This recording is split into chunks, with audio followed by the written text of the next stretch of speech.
Il y a un gros bâtiment par là-bas. Fais-moi signe quand t'auras fini. Je vais aller voir.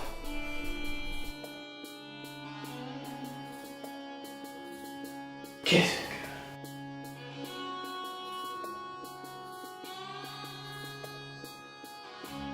T'en es où? Ça avance, mais on n'est pas reparti encore. Il reste beaucoup de réparations à faire. Regarde ce que j'ai trouvé. Intéressant. Personne n'a dû tomber là-dessus depuis des décennies. T'arrives à lire? C'est pas tout dans ma langue. Bouge pas, laisse-moi déchiffrer.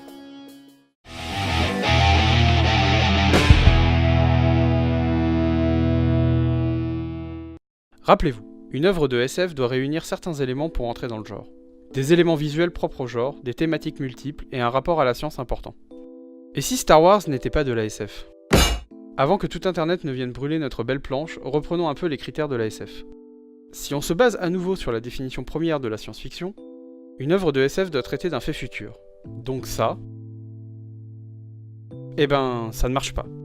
Alors certains nous diront que c'est un détail.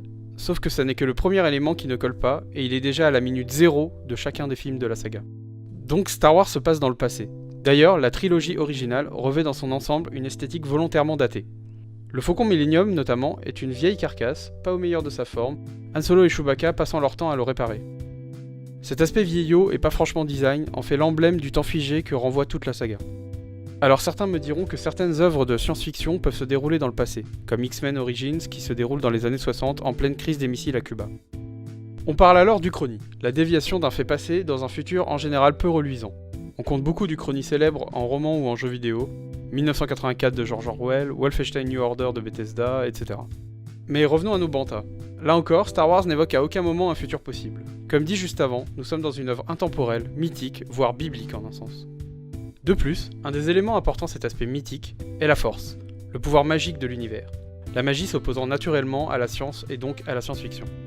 Elle donne sa force aux Jedi et aux Sith, car elle est l'incarnation de la dualité du bien contre le mal. Dans la trilogie originale, cette force est décrite par Obi-Wan Kenobi comme une puissance intangible présente dans tous les êtres vivants. La force? Oui, la force qui donne au chevalier Jedi son pouvoir. C'est une sorte de fluide créé par tout être vivant, une énergie qui nous entoure et nous pénètre et qui maintient la galaxie en un tout unique. Elle est donc perçue comme un être vivant et personne ne questionne sa provenance. La prélogie a bien essayé d'introduire une explication scientifique à la force, les midi-chloriens,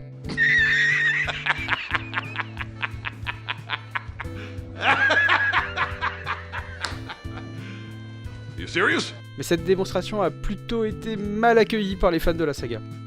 Des fans de science-fiction qui rejettent une explication scientifique dans leur saga préférée? You know what I mean? Bon ok, mais Star Wars, est-ce que c'est de la science-fiction du coup? Eh bien non, en tout cas pas si on se limite à nouveau à une définition stricte du genre. On pourrait qualifier Star Wars de space fantasy, un genre se déroulant dans l'espace mais ne privilégiant pas l'approche scientifique de celui-ci. Dans ce genre, on retrouve par exemple Dragon Ball, Destiny ou L'Enteuse des Étoiles. Bon, avant que la horde de fans qui nous attend à la sortie de m'égorge, nuançons un peu tout cela. Déjà, Star Wars, ce n'est pas que les films. Un univers étendu gigantesque a été créé au fil des 40 ans de la licence, et parmi toutes ces œuvres, beaucoup sont de la pure science-fiction, notamment de nombreux romans. Enfin, si Star Wars n'est pas de la science-fiction pure, il possède tout de même de nombreux codes qu'un profane peut associer facilement à la science-fiction. L'espace, les aliens, les robots, les lasers... Ajouté à l'immense influence de la saga sur le cinéma et la culture depuis la sortie d'Un Nouvel Espoir, on peut considérer que Star Wars a quasiment recréé sa propre définition de la science-fiction. Une science-fiction moins stricte, qui utilise ses codes de façon plus souple pour accentuer l'aspect épique de l'œuvre. C'est vrai que Star Wars, c'est pas vraiment la SF. Mais bon, ça m'empêchera pas de dormir cette nuit.